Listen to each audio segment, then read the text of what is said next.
السلام علیکم۔ میرا سوال یہ تھا کہ جو ہمارے 4 امام ہیں،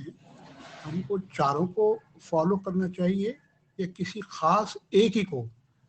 جزاک اللہ۔ وعلیکم السلام ورحمۃ اللہ وبرکاتہ۔ جی، اپنی نوعیت کا یہ یقیناً بہت بہترین اور مختصر سوال کیا ہے آپ نے۔ میں بھی کوشش کروں گا کہ اختصار کے ساتھ اس کی وضاحت کر دوں۔ پہلی بات تو یہ ہے کہ جو آپ نے ذکر کیا، ہمارے جو 4 امام ہیں یا ہمارے جو امام ہیں 4 جو بھی، پہلی بات تو یہ ہے کہ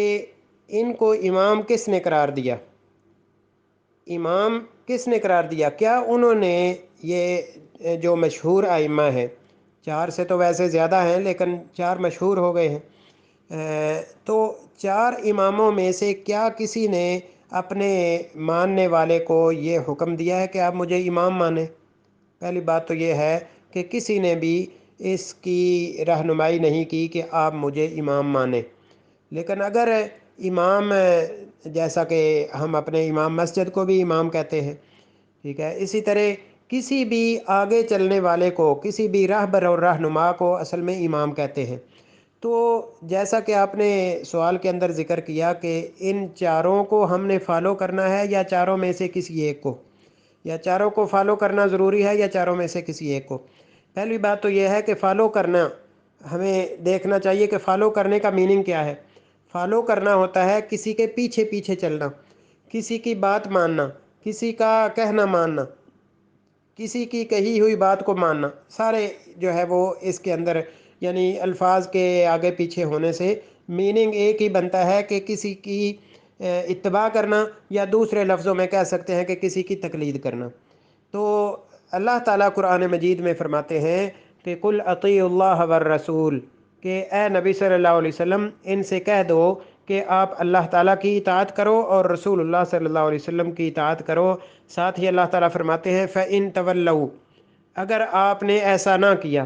اگر آپ نے اللہ تعالیٰ اور اس کے رسول صلی اللہ علیہ وسلم کی اطاعت سے منہ پھیرا، تو پھر کیا ہوگا؟ اللہ تعالیٰ فرماتے ہیں فَإِنَّ اللَّهَ لَا يُحِبُّ الْكَافِرِينَ، کہ اللہ تعالیٰ ایسے جو کہ انکار کرنے والے ہیں، کافر کا میننگ انکار کرنے والا بھی ہے اور کافر کا میننگ کافر بھی ہے، کافر ہوتا ہی انکار کرنے والا ہے۔ اب یہاں دیکھیں، یہاں انکار کی کون سی صورت بن رہی ہے؟ اللہ تعالیٰ کے حکم کا انکار، رسول اللہ صلی اللہ علیہ وسلم کا حکم کا انکار۔ تو جو اللہ تعالیٰ کے حکم اور رسول اللہ صلی اللہ علیہ وسلم کے حکم کا انکار کرے وہ کافر ہے، یعنی کہ وہ حقیقی انکار کرنے والا ہے، سب سے بڑا انکار کرنے والا ہے، جس کو ہمارے یعنی معاشرے میں عرف عام میں کافر کہتے ہیں۔ تو کافر کا میننگ یہ نہیں ہے کہ صرف جو کلمہ نہ پڑھے وہ، یعنی مشہور تو یہی ہے کہ جو کلمہ پڑھے وہ مسلمان اور جو کلمہ نہ پڑھے وہ کافر۔ اگر کوئی کافر ہے وہ لا الہ الا اللہ محمد رسول اللہ بھی پڑھتا ہے، لیکن وہ اللہ تعالیٰ اور اس کے رسول صلی اللہ علیہ وسلم کے کہنے کے مطابق زندگی نہیں گزارتا، یعنی کہ اسلام کے احکامات کو اپنے اوپر یعنی لاگو نہیں کرتا، یا اسلام کے احکامات کو فالو نہیں کرتا، تو کیا وہ مسلمان ہے؟ ہرگز نہیں۔ اسی طرح اگر ایک اپنا نام عبداللہ، عبد الرحمن، فلاں فلاں رکھنے کے باوجود وہ اللہ تعالیٰ اور اس کے رسول صلی اللہ علیہ وسلم کے احکامات کو فالو نہیں کرتا، تو اس کا مطلب کیا ہے؟ اللہ تعالیٰ فرما رہے ہیں فَإِن تَوَلَّوْا، اگر آپ نے اللہ تعالیٰ اور اس کے رسول صلی اللہ علیہ وسلم کے احکامات سے روگردانی کی تو اللہ تعالیٰ کافروں کو پسند نہیں کرتا۔ تو اس لحاظ سے پہلی بات تو یہ ہے کہ 4 ائمہ کی دین کے اندر کوئی اصل نہیں ہے، اور دوسری بات یہ ہے کہ یعنی بات کو غور سے سمجھیے گا کہ کسی بھی امام کی اس بات کو لیا جا سکتا ہے جو اللہ تعالیٰ اور اس کے رسول صلی اللہ علیہ وسلم کے احکامات کے مطابق ہو، یا کہہ سکتے ہیں کہ اللہ تعالیٰ اور اس کے رسول صلی اللہ علیہ وسلم کے حکم کے مخالف نہ ہو۔ وہ کسی بھی بات، 4 چھوڑ کے 10 بھی ہوں، ان کی بات کو بھی مانا جا سکتا ہے، حتیٰ کہ میں یہاں تک کہوں گا کہ اگر اللہ تعالیٰ اور اس کے رسول صلی اللہ علیہ وسلم کے احکامات کے مطابق اگر کوئی بھی شیطان بھی کوئی بات کرتا ہے تو اس کی بات بھی مانی جائے گی، اور اس کی بھی دلیل حدیث میں موجود ہے، جیسا کہ ایک لمبی روایت ہے، شاید آپ نے پہلے بھی، میں نے کئی دفعہ بلکہ اس کا ذکر کیا ہے، ایک صحابی کو رسول اللہ صلی اللہ علیہ وسلم نے ایک سٹور پر نگران بنا کے، سٹور کیپر بنا کے اس کے اوپر یعنی اس کی ڈیوٹی لگائی، اور ہر رات کو کوئی نہ کوئی آتا اور اس سے کچھ نہ کچھ اناج یا جو بھی اس کے اندر چیز تھی وہ اٹھا کے لے جاتا۔ تو وہ انہوں نے جا کے نبی صلی اللہ علیہ وسلم سے شکایت کی کہ میری آنکھ لگ گئی اور یہ ایسا معاملہ ہو گیا۔ تو نبی صلی اللہ علیہ وسلم نے فرمایا کہ وہ اگلی رات پھر آئے گا۔ تو جب وہ پھر اگلی رات تو پھر الرٹ ہو گئے، کیونکہ نبی صلی اللہ علیہ وسلم پر ان کو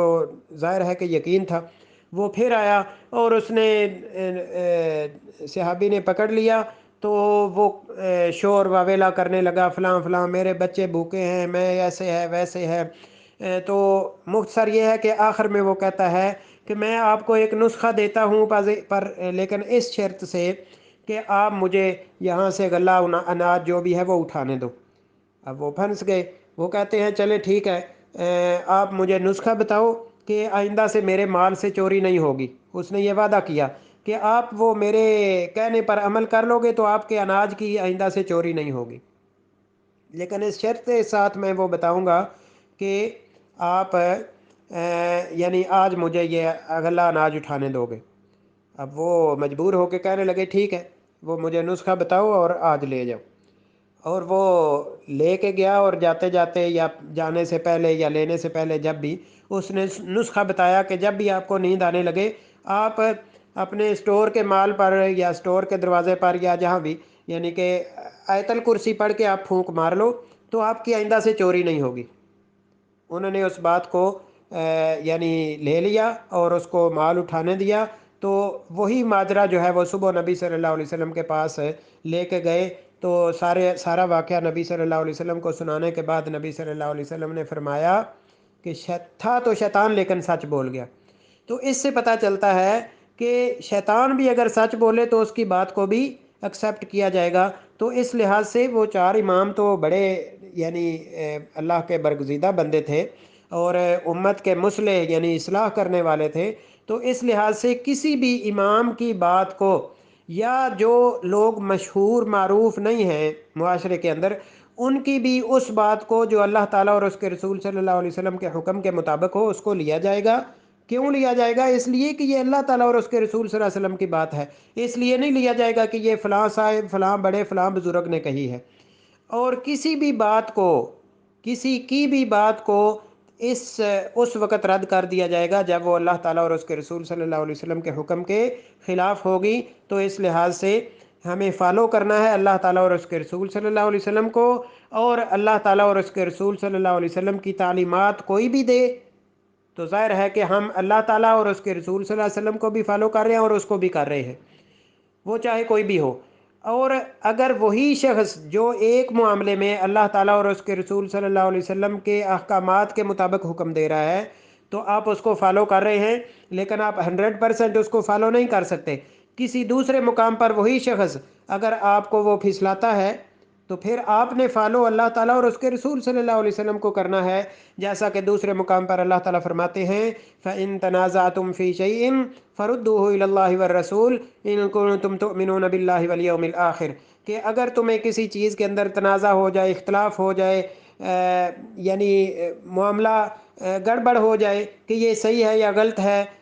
کیا صحیح ہے یا کیا غلط ہے، تو پھر آپ نے کیا کرنا ہے؟ فَرُدُّوهُ إِلَى اللَّهِ وَالرَّسُولِ، آپ اس کو اللہ تعالیٰ اور اس کے رسول صلی اللہ علیہ وسلم کی طرف لوٹا دو۔ اور ساتھ ہی اللہ تعالیٰ نے شرط بھی لگا دی إِن كُنتُمْ تُؤْمِنُونَ بِاللَّهِ وَالْيَوْمِ الْآخِرِ، اگر آپ کا اللہ تعالیٰ پر اور آخرت کے دن پر یقین ہے تو آپ اپنے اختلافات کو اللہ اور اس کے رسول صلی اللہ علیہ وسلم کی طرف لوٹاؤ۔ اور اگر کوئی شخص اپنے اختلافات کو اللہ تعالیٰ اور اس کے رسول صلی اللہ علیہ وسلم کی طرف نہیں لوٹاتا تو اس کا میننگ کیا ہے کہ اس کا اللہ تعالیٰ پر اور اس کے رسول صلی اللہ علیہ وسلم پر ایمان نہیں ہے۔ اور جو اللہ پر اور اس کے رسول صلی اللہ علیہ وسلم پر ایمان نہ لائے وہ پھر جیسے کہتے ہیں کہ شتر بے مہارا ہوتا ہے، وہ پھر جہاں کہیں مرضی جائے۔ اس کے دلائل جو ہیں وہ دوسرے مقامات پر موجود ہیں، بات لمبی ہو جائے گی، جیسا کہ اللہ تعالیٰ فرماتے ہیں وَمَن يُشَاقِقِ الرَّسُولَ مِن بَعْدِ مَا تَبَيَّنَ لَهُ الْهُدَىٰ وَيَتَّبِعْ غَيْرَ سَبِيلِ الْمُؤْمِنِينَ نُوَلِّهِ مَا تَوَلَّىٰ وَنُصْلِهِ جَهَنَّمَ، جو اللہ تعالیٰ اور اس کے رسول صلی اللہ علیہ وسلم کی اس وقت مخالفت کرے جب اس کے پاس اللہ اور اس کے رسول صلی اللہ علیہ وسلم کا حکم آ جائے اور مومنوں والا راستہ اختیار نہ کرے۔ مومنوں والا راستہ کون سا ہے؟ اللہ اور اس کے رسول صلی اللہ علیہ وسلم کے احکامات کی بجا آوری لانا۔ تو اللہ اور اس کے رسول صلی اللہ علیہ وسلم کی نافرمانی کرے اور مومنوں والا راستہ اختیار نہ کرے تو اللہ تعالیٰ فرماتے ہیں ان کے لیے دو عذاب ہیں، ایک دنیا کے اندر اور ایک آخرت کے اندر۔ دنیا کے اندر عذاب کیا ہے؟ نولی ما تولی، وہ جہاں پھرنا چاہتا ہے ہم اس کو وہیں پھیر دیتے ہیں۔ دوسرے لفظوں میں، آپ سادہ لفظوں میں کہہ سکتے ہیں کہ ایسے شخص سے دنیاوی زندگی کے اندر ہدایت کی جو یعنی توفیق ہے وہ چھین لی جاتی ہے، اور وہ جہاں جانا چاہتا ہے اللہ تعالیٰ اس کی وہی ڈور جو ہے نا وہ چھوڑتے جاتے ہیں، جاؤ جہاں تک جانا ہے۔ نولی ما تولی، کتنا بڑا اللہ تعالیٰ کی طرف سے عذاب ہے کہ اللہ تعالیٰ کسی شخص سے ہدایت کی توفیق ہی چھین لے، دنیا کے اندر وہ ہدایت کی طرف آتا ہی نہیں ہے۔ یہ کس کے لیے ہے؟ جو اللہ تعالیٰ اور اس کے رسول صلی اللہ علیہ وسلم کی تب نافرمانی کرے جب اس کے پاس حکم یعنی تعلیم موجود ہو، اس کے باوجود وہ اس لیے وہ اس کی مخالفت کرے کہ میرے بڑوں نے ایسے کیا ہے، میرے امام نے ایسے کہا ہے، میرے فلاں اور بزرگ اور فلاں فلاں نے ایسے کیا ہے، اس لیے وہ اللہ تعالیٰ اور اس کے رسول صلی اللہ علیہ وسلم کی مخالفت کر دیتا ہے اور مومنوں والا راستہ اختیار نہیں کرتا۔ تو دنیا کے اندر یہ عذاب ہے کہ اس کے لیے ہدایت کی توفیق اس سے چھین لی جاتی ہے، اور قیامت والے دن عذاب کیا ہے؟ اللہ تعالیٰ فرماتے ہیں وَنُصْلِهِ جہنم، وہ اس کو ہم جہنم کے اندر ڈالیں گے۔ تو اس سے یہ پتہ چلتا ہے کہ انسان کے لیے کوئی اور راستہ نہیں ہے سوائے اس کے کہ وہ اللہ تعالیٰ اور اس کے رسول صلی اللہ علیہ وسلم کی اطاعت کرے، اور اللہ تعالیٰ اور اس کے رسول صلی اللہ علیہ وسلم کی طرف بلانے والے جتنے بھی ہیں، وہ 100 ہوں، ہزاروں ہوں، لاکھوں ہوں، جتنے بھی لوگ ہوں، ان کے بھی راستے پر چلے، ان کا بھی کہنا مانے۔ تو یہ ہے، 4 امام ہوں یا 10 ہوں یا 1 ہو، فالو کرنا ہے اللہ تعالیٰ اور اس کے رسول صلی اللہ علیہ وسلم کو۔ جو اللہ تعالیٰ اور اس کے رسول صلی اللہ علیہ وسلم کے احکامات سے روگردانی کرے گا، اللہ تعالیٰ فرماتے ہیں فَإِن تَوَلَّوْا، اگر آپ نے اللہ تعالیٰ اور اس کے رسول صلی اللہ علیہ وسلم کی نافرمانی کی، فَإِنَّ اللَّهَ لَا يُحِبُّ الْكَافِرِينَ، اللہ تعالیٰ ہمیں ایسی صفت کہ انسانوں کی صف سے اللہ تعالیٰ ہمیں خارج فرما کے ایسے لوگوں کی صف میں شامل فرمائے جو کہ اللہ تعالیٰ اور اس کے رسول صلی اللہ علیہ وسلم کے حقیقی مطیع اور فرما بردار ہیں، اور شیاطین کے شر سے محفوظ رکھے، منافقین کی منافقت سے اللہ تعالیٰ ہمیں بہرہ فرمائے، اور ہمیں مومنین کا راستہ اختیار کرنے اور اللہ تعالیٰ اور اس کے رسول صلی اللہ علیہ وسلم کی کما حق ہو اطاعت کرنے کی توفیق عطا فرمائے۔ واللہ تعالیٰ علیہ، السلام علیکم ورحمۃ اللہ وبرکاتہ۔ جزاک اللہ آپ کے بڑے مفصل جواب دینے کا، اللہ تعالیٰ آپ کو بھرپور اجر عطا فرمائے، اور آپ اس گروپ کی اور دوسرے اساتذہ کے ساتھ سرپرستی کرتے رہیں تاکہ ہماری رہنمائی رہے۔